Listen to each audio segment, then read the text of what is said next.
L'efecte del CO2 sòlid és semblant al del gel. Per això també s'anomena gel sec. La gràcia és que el deixaré aquí un moment i aquest gel no deixarà anar aigua.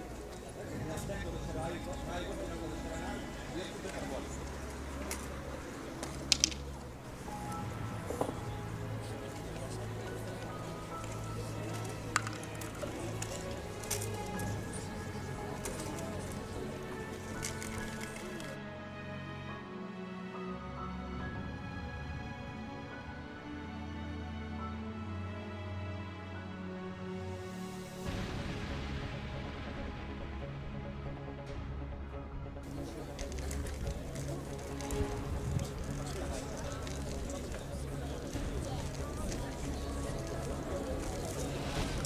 Podeu imaginar el volum que té el sòlid comparat amb el volum que té el gas, és molt més petit.